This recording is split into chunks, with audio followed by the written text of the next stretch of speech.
spooky world of MultimediaJay.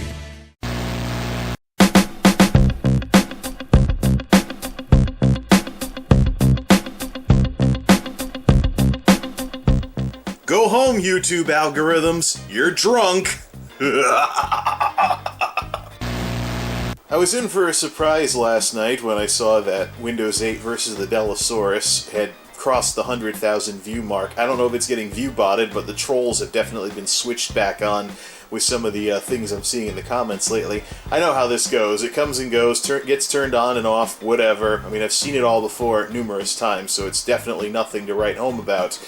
But if that is 100,000 views, if that really is 100,000 views for Windows 8 versus the Dellosaurus and not some viewbot thing, and the views will be adjusted down afterwards, then that's definitely a milestone. Unfortunately, despite the extremely high view count, that video is not necessarily what does the best for YouTube in terms of advertising revenue, so not even close. The appliance videos still blow that completely out of the water. Most of the high view count for Windows 8 versus the Dellosaurus is the direct result of the massive head start that it has versus those other two videos from 2015. Still though, if I wanted to do things based on what was the most successful in both numbers and behavior, I would get away from the technology, because the tech videos, despite what people say, are not what does the best on here anymore. And it's probably fortunate that I discover this pattern right as I'm about to finish up the computer videos for a bit, before they become uninspired nonsense. Quite frankly, the views and the activity and people's behavior are hinting at me that it's time to hang this up for a bit after this. Which is right in line with, of course, that we're getting to the end of what exactly is going on with all this reshuffling anyways. Since I'm not doing anything with Tuxedo for the time being, let's just do some other things until we get the yay or nay on that sort of thing. Which this will be a difficult week, as will next week. So, what we're going to do today is basically answer all remaining questions about the 2005 system being set up inside Fossil here. It ran a little bit warm when we tried it last time. Some of that has to do with the stock cooling and stuff like that. But most of what we're going to do is what's called cook testing. I just want to know if there's any way possible to get this case to have the airflow necessary to properly host a joke system like this. We got it working last time, but now we're just going to have this thing running and running while doing other things around the house, and of course getting ready to snow scoop later today. So we definitely will, this should be interesting at the very least, just to see how hot it gets. Also, because we're doing thermal stuff, the heat is going to remain at the level that it's set at for the evening hours, so we can have at least a little bit of coolness on the side here and hopefully not fry anything. Plus, I got the laundry going, so the dryer is going out one of the window in the bathroom, so don't want to go too crazy with heat when there's a notable heat loss in the house right now. It should be good for cook testing this, though, in terms of not prematurely destroying this old motherboard. So as you can see, I've taken the liberties of cleaning a few things up. Just make sure that's the way it needs to be. This is working just enough to actually work. So let's flip this power switch on here, and let's go into the BIOS and sit on the PC health screen. Of course, when you're not actually loaded into an OS, none of the power save stuff on the chip is actually working. So that should be good for keeping a consistent, non-power save but no load type situation on the processor. Keeping the processor conditions keep the processor conditions consistent. And this is basically how we're going to test this. Of course, the clock battery is dead as well, so we're going to have to replace that before we do anything intelligent with this thing again anyways. But I just want to try one step at a time and see what that does to these temps. So first we have our setup from last time, which we know would roast things after a little bit. So let's see here. Just a hardware monitor. A little bit of flicker vision going here, but I'm mostly going to keep an eye on what that CPU target temperature is 72 and what the CPU temperature gets up to. So we're starting out with the setup as the control. We're starting out with the setup we had last go around, where the fan is over on the outside, which is vacuum cooling only. There is a way to get this power supply to go the other way, sort of, and make it so that the fan sucks air off the chip. But we're going to try this first. That's the more hack job of the two situations. But for the control, we're going to let this run for a bit and see how hot everything gets after about 10 minutes or so. Well, I went to watch an episode of Roadkill with the sound system, and it looks like I've knocked out half the wires. only the center and subwoofer channels actually still work properly. I think I want to go around and tin all those wires anyways, because I'm sick and tired of little strands of copper breaking off and stuff like that. Well, that can be a more AV-ish project for later then. We'll stick with the 1-watt stereos for now. So anyways, this thing has had plenty of time to get up to full temperature, and we are exactly there. Flicker vision aside, this thing is making plenty of noise because the processor has gotten up to just about 40 degrees Celsius with a warning temperature of 72. So, or I think thermal shutdown's at 72. So yeah, that's getting pretty warm. So here's what we're gonna do. Now, there's another setup that I could use here that would allow, well, first of all, I'll shut this off. Remember, 40 degrees is the target here. Now, there's another setup that would allow for this to directly exhaust off the top of the processor, but it's not exactly the best fitting solution. So we're gonna fiddle around with this power supply here and then try the next configuration that I have in line, remembering that 40 degrees Celsius is the temperature to beat. It was cooking in there. This is warm. This is warm. Everything in here in this general area is warm due to a horrid lack of airflow. Yeah, that was not going to work. And that was with no load. Probably would have risked melting everything if I tried actually doing anything. This is the best we can do to flip the power supply the other way with this bracket and how proprietary it is. We could drill and we could buzz away, room for a third screw. Actually, we would need to drill out the fourth screw, I think. But little things that just come down from where the steel ends and the screw kind of wraps it around and stuff. But let's do best 2 out of 4 before we go getting all heavy duty like that. And I wouldn't do that today anyways. I just want to see if this works, or has any chance of working. We're kind of challenged for airflow with how everything has to plug in a certain spot. Now that makes a lot more sense, even if it is best 2 out of 4 with the screws. We do have this big gap here though, so first we'll try with nothing here, and then we'll try sealing that up with some magic tape and see how that all works. But this actually makes a lot more sense. The only question I have is, should I reverse the fan on the processor, because it's trying to blow down onto the chip, but this thing's going to suck off the top. Might create some competing fans there, but the numbers will tell me what to do. I don't know if HP's engineers did this on purpose in the late 90s, but we've been owned again trying to eliminate some of the proprietary nonsense. This won't close by itself anymore because of this dimple in the middle, which is pushing right up against the power supply, I'd say right about here. So yeah, we actually have to shove the thing closed now and make sure the screws are on tight. It's basically like Tuxedo when I tried to hack job in some 140mm fans. Temperature to beat is 40 degrees Celsius. See how much better this runs. Come on, BIOS. It didn't actually have a chance to cool completely down either, so if there is an improvement, we should see it relatively quickly. Gotta wait for the tube monitor to warm up again. I don't miss the tube monitor days. Alright. Hardware monitor. We're starting out, we got down to 35 degrees. So let's see how, first with and without the airflow, what does this do to everything? I do feel like it's trying to suck air in through here, which could make for a little bit of a physics issue with the case, because very similar to the HP that I originally had, the HP exhausted above, or excuse me, had an intake above the exhaust, so it recycled its own hot air, and that of course caused problems. We may have to seal this off to get optimal results. We'll leave this running for a while in the BIOS and see how close to 40 it gets, if anywhere. 38. That made a whole 2 degrees difference.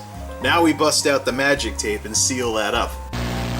I don't anticipate this making a lot of difference, and the glue might have a hard time staying stuck because there's a lot of warm air around there. That's one of the ways you can get sticky residue off of things, is by reheating the glue. So it's not looking good for this setup at all. Not looking good at all. It's looking like this is going to have to go back into the 2005 systems box, and we're going to have to keep this thing as a doorstop until we can go shopping for something. Okay, there we go. I was thinking for a second there it wasn't going to boot. Alright, so let's see if we hit 40 degrees because we sealed that up. If we did, then it's game over. This can all go back in the 2005 system. Game, set, match, and a ton of flicker vision to boot. We can't get this thing out of the high 30s no matter what. Can't shake it away from that 40 degree mark. That's all I need to see. We'll let this thing cool down, and it's going back into the 2005 systems box. This ultimately means that Fossil, and by extension the Dellosaurus, need to explicitly contain low-power chips, because this full AMD from all those years ago, with the lack of cooling and whatnot, we're definitely going to have to see if we can make something like a 65-watt chip, or maybe even lower, work somehow or another. Who knows? In any event, that's that with this experiment. Right then, in any event, that does it with this little experiment. This needs a real case because it's a real desktop board with a real processor, albeit a real processor from the mid-2000s. So, it looks like the old case needs to be rehabbed somehow, if possible, before we can proceed any further. Oh man, you can here's the bowing right here, being caused by this thing not closing all by itself properly. Yeah, we're gonna have to mod the heck out of this plate in order to have a power supply point the right way, so to speak, because this setup just doesn't work. Look at that. That should be a nice little seam like that. Instead, it's... Look at all that bowing. Well, we're about to fix all of this. Most unfortunate that this had to happen, but anyways, it's gotta be low power or nothing in these darn things. Clunk away, you piece of crap. And just like that, it's day 2.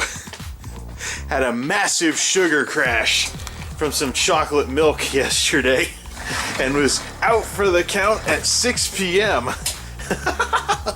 Now, I'm not diabetic or anything, but because my stepmother was such a sugar-hating fiend when I was a little kid, I grew up with not eating a lot of sugar, and in recent years, to get away from fattening foods, I've cut back on sugar to the point where I'm a tad more sensitive to it than I used to be. Blame my upbringing, and blame what I suppose is probably a good idea to live like I have issues with sugar, even if I'm not actually diabetic. The whole poking oneself with needles thing doesn't really appeal to me all that much. I'm a wimp enough as it is when getting flu shots. Righto! So, here's where we're at with this. This is a single-core Athlon XP 4000. Gets 400 something on Nova Bench, so actually the netbook is worse than this thing. But we want to get the motherboard out of here. I want to get the motherboard out of here because the thing is just too hot. This thing, and it obviously needs a little bit of grease. Look at me, I'm talking about greasing a darn computer like it's a car or something. That should be enough room to get everything out. So what's going to happen, of course, here on this lovely day 2, this is coming out of Fossil, and we're going to look specifically for some kind of low-power processor. Matter of fact, maybe I could get some low-power system in here in some way, shape, or form, see if that works, and have that be a warm-up for rehabbing the Dellosaurus, if I can ever figure out its mechanical issues.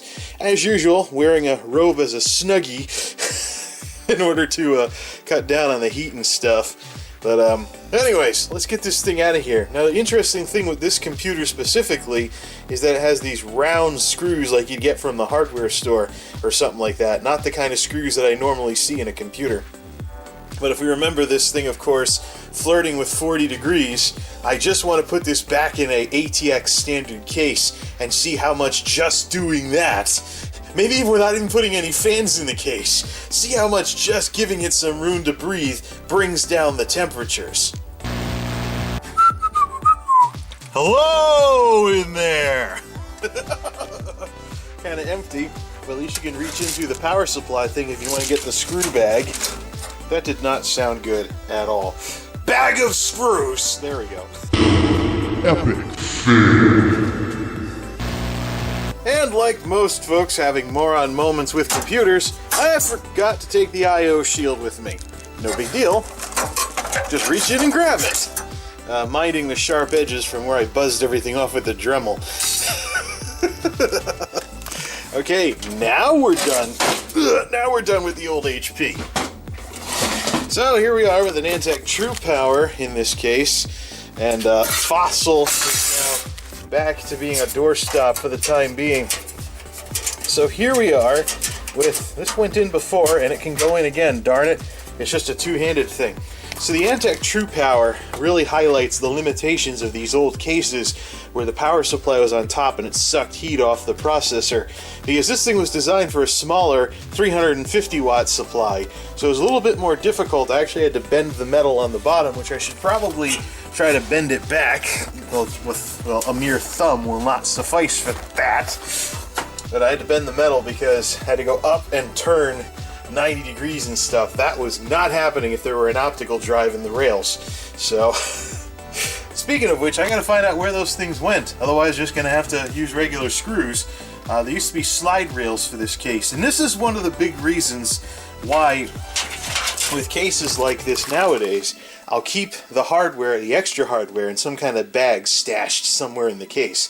Long as the bag doesn't conduct, it helps keep everything all neat and together and stuff. Right. Let's try bending that metal, and motherboard, of course, is already pegged up for ATX. And, ooh, dust bunny. Well, anyways, let's remount this thing and get this thing back into one... actually, this thing was pretty cool because it actually told you where to put the pegs for the various sides of boards. Anyways, bend the metal, and let's just get this thing going, darn it. This board's age is really showing now. Here's the dead clock battery. Energizer. Pro tip, motherboards don't come with Energizer batteries. They'll come with like KTS or some kind of brand from overseas, but this was a replacement for the original watch battery that went dead in the board when I originally got it. It's now on watch battery number 3. Woohoo! Jason, you spend a little too much time fooling around with computers, yes? Maybe. Here it is, the 2005 system. Still no drive to really run off of this, and I don't know if I want to have a mechanical drive in here. I think I want to see if I can get like some cheap SSD and see how long it lasts. But no fans whatsoever, and no real attempts. That's the fan holder back there. It's not going to start spinning when we turn it on. No fans whatsoever, and barely any cable manual. None. No ketchup and mustard stuff. So we're going to close the door and cook test this thing, which the door doesn't stay closed, so that might take a little bit of work because the little piece of plastic that used to go in there broke off. Might have to hack job it with some paper clips and duct tape. But that'll be later. For now, I want to cook test this thing and see just how much changing the case affects that 40-degree thing. And I forgot to turn the power switch on the back once again. Oh, there we go. Took a couple of shots with that worn-out power button. Alright, this isn't gonna... I might have to get the tape to get this thing to stay shut. For once, shut up actually means something. PC health, PC health. There's nothing in here. This is the exact same fans that it had inside that smaller case. But I want to cook test this thing and see just how much of a difference a larger case makes. Oh, and this is the talking motherboard too, so let's crank the volume for when it says starting OS or something. Oh, I guess it doesn't.